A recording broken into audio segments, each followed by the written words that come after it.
Who of you wants to graduate at the end of the school year?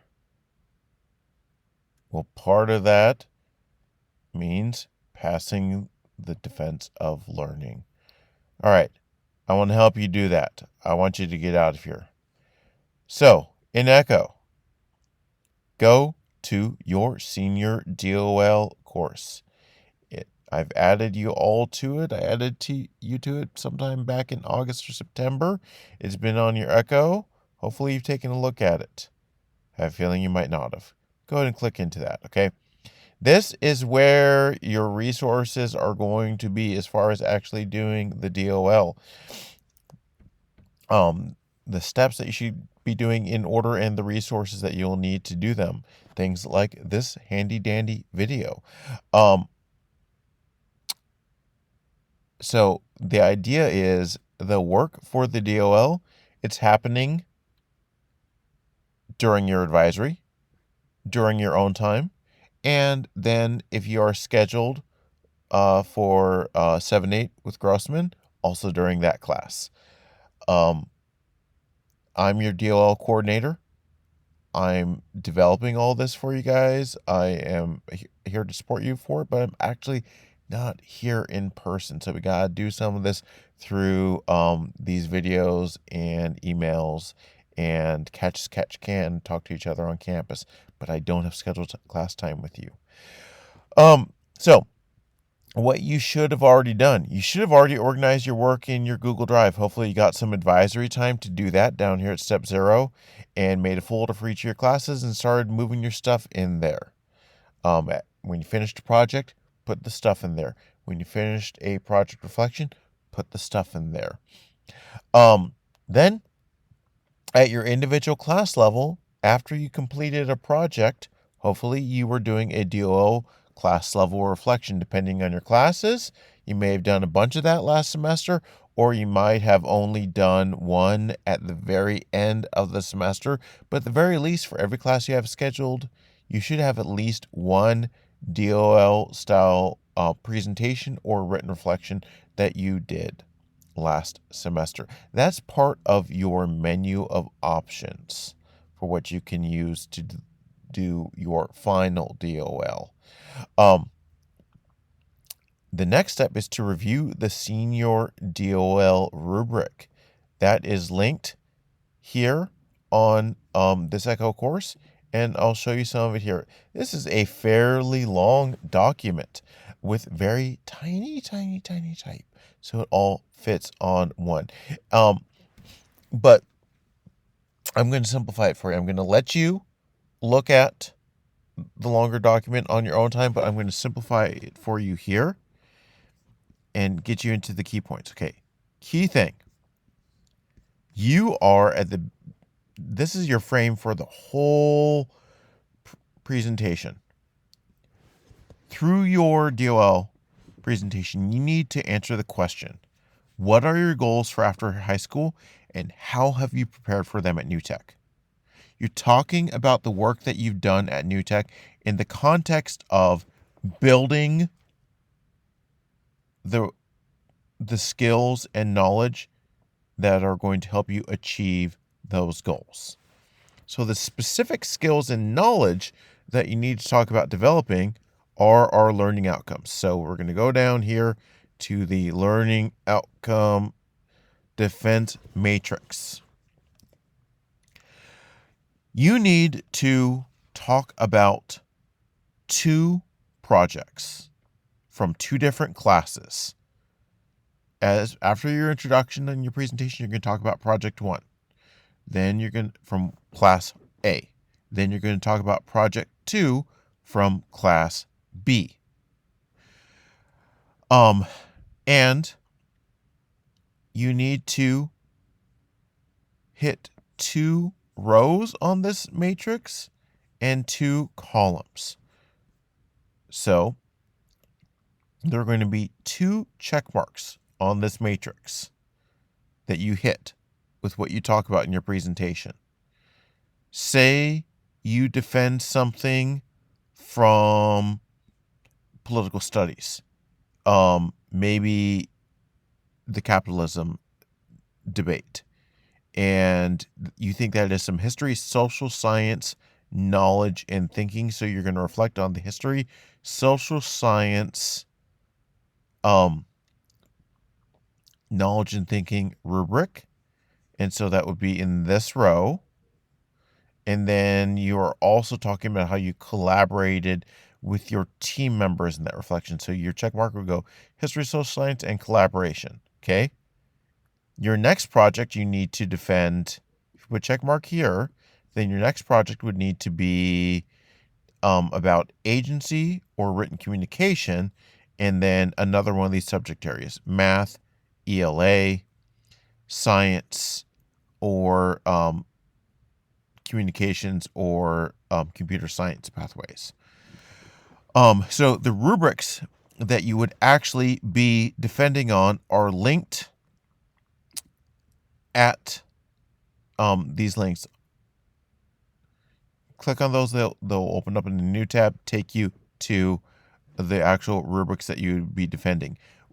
So when you did your DOL presentations at the class level, like when you did them in Steinberg's class, he said, all right, here's the rubric that I want you to look at.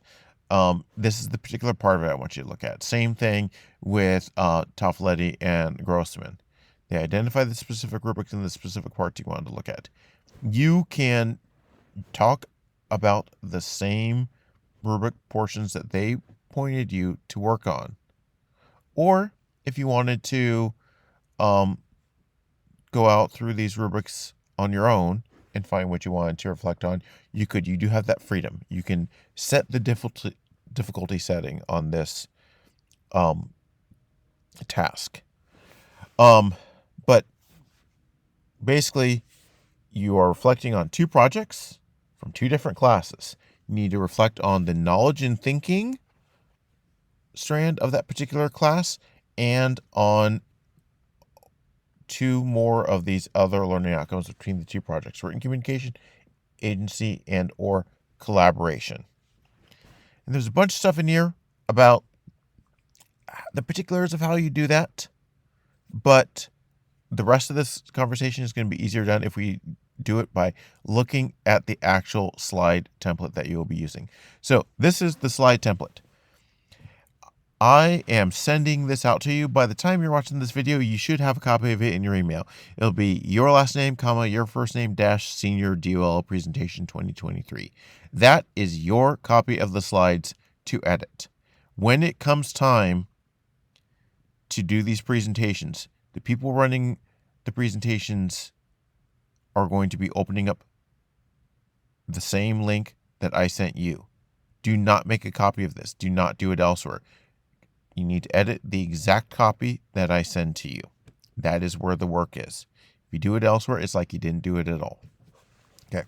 So it is a, design-wise, it's a blank slide template. You can go ahead and edit it to your heart's desire as far as design-wise. But basically, as you go through this, we have an instruction slide. Then on each slide, there are specific prompts that you need to address. Let's go through them in more detail. Okay, so first of all, the instruction slide. Before you actually do your presentation, delete this slide. Have this slide in here as you're working on editing, writing, revising your slides, even when you're practicing it. But before your actual presentation date, delete this slide. We don't want to get there, have you guys put this up on the smartboard, and embarrassingly click through this instruction slide. It should not be there at that point. Step 1, watch this overview video. The same video that you're watching right now, it's linked here. Then read through the DOL rubric. Make sure you take some time to look through that in detail. It's linked on the slide template, and it is also linked on your Echo course. Then go ahead and click through these slides, all 24 of them. Then decide, okay, what are the two projects or products and the learning outcomes that you want to present on? They cannot be from the same class. Okay? You cannot do two projects from political studies. You need to do one from political studies and one from science, one from math and one from coding, so on and so forth. They cannot be from the same class. They can be from DOL presentations that you already did for your classes, or they could be from stuff you're doing this semester. Or they could be something that you did in a class previously, but you were never prompted to do a DOL presentation or reflection on. You just have to do it now on your own.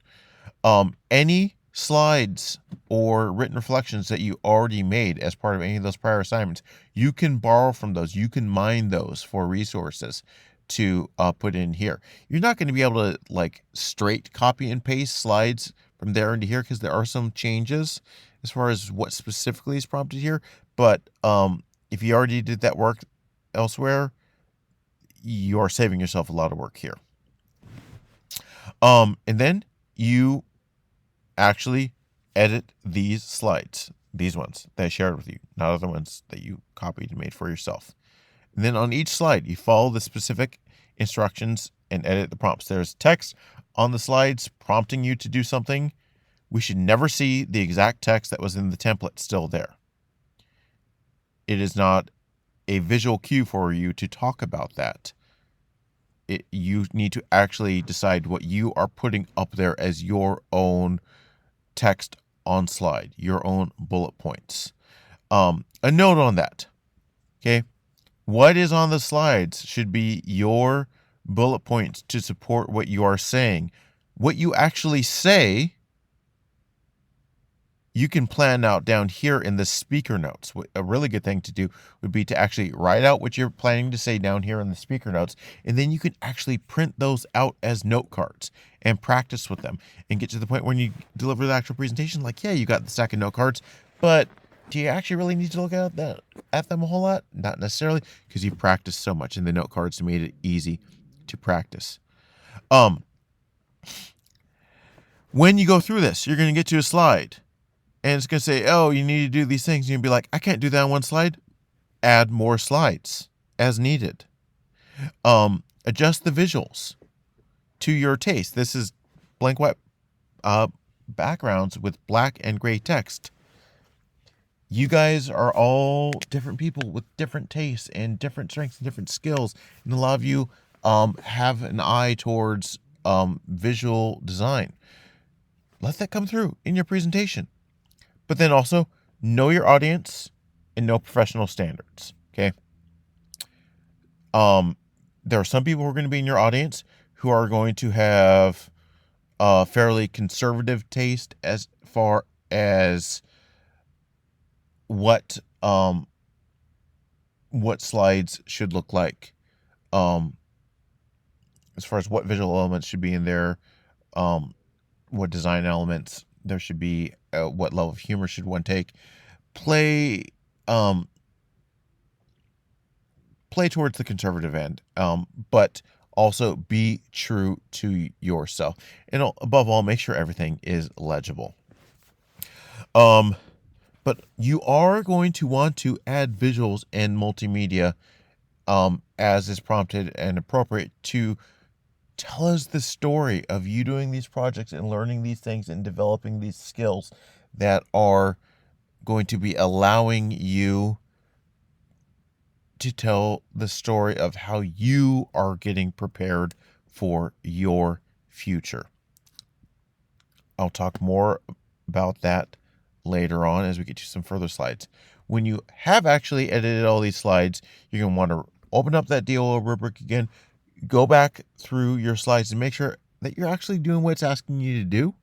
And then, again, cannot emphasize this enough, before you give your presentation, delete this slide. Okay, so let's go through some of these slides and see what you're asked to do. Okay, so walk into the room. It's going to be the week of April 17 through 21. You'll be presenting on one of those days in the afternoon from about 1:15 to 3:45, somewhere in there. You will have your presentation slot. That will be your shot to pass this and be on track to graduate. When you walk into that room, you will see two new tech teachers. You will see one or two new tech students, and you will see some strangers, adult strangers. Those strangers are going to be people from your intended career field. Okay? You want to be a nurse? We're going to get nurses in there. You want to work in business? We're going to have business people in there. You want to work in game design? We're going to try to get some game designers in there. Okay. So some people who have some expertise in what you are saying you want to do and are going to be able to help give you some perspective and maybe hook you up with some opportunities, and you're going to impress them. But you're going to walk in, and some of these people are going to know you. Other of these people are not going to know you. You need to introduce yourself. There are some prompts about how to introduce yourself. You got 4 options there. This is not a checklist. You don't have to do any of those 4 options. You can do another option. Don't think you have to do all 4 of those options. Last year, some very confused people thought they had to do all of the options that I had listed out, and that's not the intent. That's just weird. But think, what is the appropriate way to what really tells people valuable information about you and breaks the ice on the presentation and helps us transition to really kind of the key second point, where you're kind of introducing your thesis statement for this whole presentation. What are your goals for after high school, and how have you prepared for them? You're going to say something like, I am prepared for a future, then describe what it is what you want to do, and then talk about what you did at New Tech that got you there. Okay. I am prepared for a future in game design because I have learned both the fundamentals of coding through my computer science pathways courses at New Tech, but I have also learned to be a storyteller through my humanities courses. I have learned to collaborate effectively through all of my courses, and I have developed a strong sense of agency to guide me through my work. Something like that. And then, what are you going to be talking about in your actual reflections? You're going to be talking about computer science knowledge and thinking. You're going to be talking about collaboration. You're going to be talking about ELA narrative writing, and you're going to be talking about agency. Those are the learning outcomes that you referenced there, and you connected them to that intended future of working in game design. Whatever it is that you're saying that you intend to do, you can always connect it to collaboration and agency, because you need agency in any endeavor in life. And in almost any field, you are going to need to collaborate to some degree or another. Some jobs are extremely collaborative, some are less so, but collaboration is something that's going to benefit all of you. Okay. So after you've done that introduction, hook, and stated your thesis, you go on to reflecting about your first project. And then these slides look very familiar to what you've already done for your class level DOL presentations. You describe the project, identify what class it was for, the driving question, what you're asked to create, etc. Keep in mind through all this is a presentation for people who are not in the class, so you need to be heavy on the context. But then when we get on to this slide, there's an additional piece prompted here that was not prompted on those class level presentations necessarily. Okay, what was the driving question? Make sure that gets in there. And then how did your product show, communicate, prove that driving question? When you're talking about what you did, how did what you make actually address the driving question or the prompt for the project? Then you need to actually showcase your product itself. How you showcase the product is going to vary depending on the product. A video that you made for media, you just embed the video in here. If you don't know how to embed a video, watch my handy dandy embedded video on how to embed videos. If it's an audio file, maybe a podcast you made for a class, you can embed an audio file through a similar process to how you embed video files. If it's something visual, you embed the image and link to a full resolution version of the image itself. If it's text, you link to the text, but you also have a screenshot of the first page of the essay or whatever it is. But then also talk about and show your process along the way as you are getting to the product, describing and documenting the steps you take to create the product. Okay, right now, my freshmen and sophomores are creating podcasts. They have a document in which they are researching and writing the script. Some screenshots and links to that would be great there. But then next week, they're going to actually be recording and editing their audio. Well, some audio clips of their raw audio files and then audio clip and excerpt of their edited podcast. That would be a great piece of evidence. Some screenshots of them working through the editing software, or screen recordings of them working through the editing software would be great as well. Those are all things that should be going on your steps slide. After you have showcased your step, you talk through your process and show us your steps and showcase the product itself, then you go on to your reflection. And you're reflecting on the knowledge and thinking rubric for the chosen class. When your teachers had you do the class level reflections, they might have identified a specific rubric row that they wanted you to look at and put that in the slides and had a screenshot of it in here. You could go ahead and plug that in here. If you haven't done that already, you're going to need to go and get the screenshot of the rubric row itself and put it in here yourself and do the whole thing with putting the ovals on here to show where you are. But then also, okay, make sure you identify what bullet point from that row you're looking at. Okay, say we open up one of these rubrics. Social science, argumentation, explanation, knowledge, and thinking, grade 12. Say you're looking at evidence. Okay, this row only has one bullet point in it, so it's easy. But this row, analysis and synthesis of sources, has 2 bullet points. Okay, if you're talking about analysis and synthesis of sources, or you're talking about draws conclusions or clearly explains, you need to pick one. For each row that has multiple bullet points, you need to select one line of those bullet points that you are focusing on improving.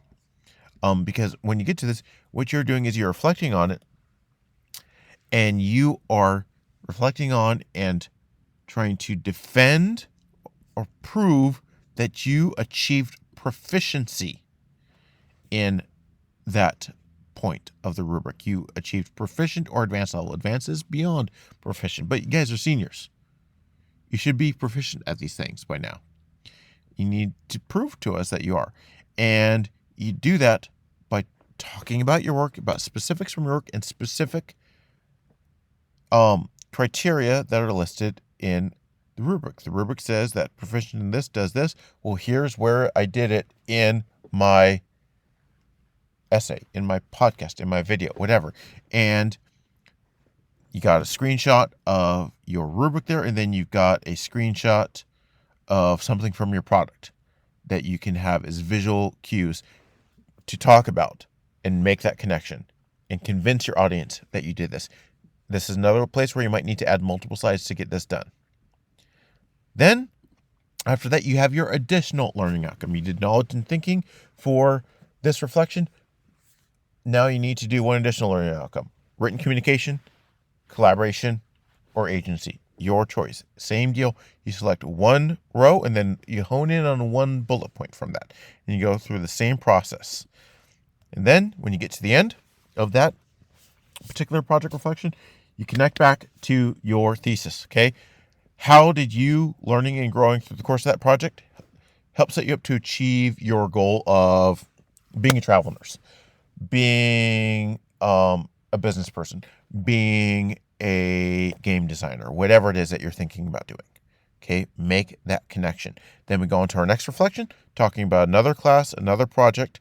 These slides are the same, except you'll be talking about a different project in a different class and a different driving question, showcasing that different project, and then reflecting on a different knowledge and thinking rubric, and then talking about another additional learning outcome. If you already did collaboration, now you're doing agency. If you already did written communication, now you're doing collaboration, however it is. And then, same deal, at the end, connect back to your stated goal. And then, in your ultimate conclusion, you got to reflect back again to your first project and explain how between the two of those, you have accrued some skills and proficiency in these fields: science knowledge, coding knowledge, English and language communications knowledge, social studies knowledge, mathematics knowledge, as well as collaboration, agency, written communication, etc., that are all going to be setting you up to do whatever that thing is that you're dreaming about for your adult life starting next year goals. And then thank your audience. And then when you're done with that presentation, your judges, those two teachers, that outside adult, those students, they'll ask you some questions. Then they'll ask you to step outside. You'll wait outside a few minutes while they deliberate, and then they'll call you back in, and then they'll tell you if you passed or if you didn't pass. If you passed, then you move on to dealing with the other graduation requirements, like internship. If you didn't pass, they'll tell you what exactly you need to do, and when you need to do it to get towards passing. So this video is linked here. It's in your email. You can watch this whenever you want. You can watch as many times as you want. And then if you have questions, then you can email me. You can find me around campus. You can find me during your advisory. And then I'll also be popping into your advisory some, and then also into Grossman's 7-8 to support you guys through this process. But please, please, please actually watch and pay attention to and digest this video before you advance to the next step of peppering me with questions that I already addressed in this video. Make sure you did actually fully comprehend this. And good luck, guys. I know you all can do it.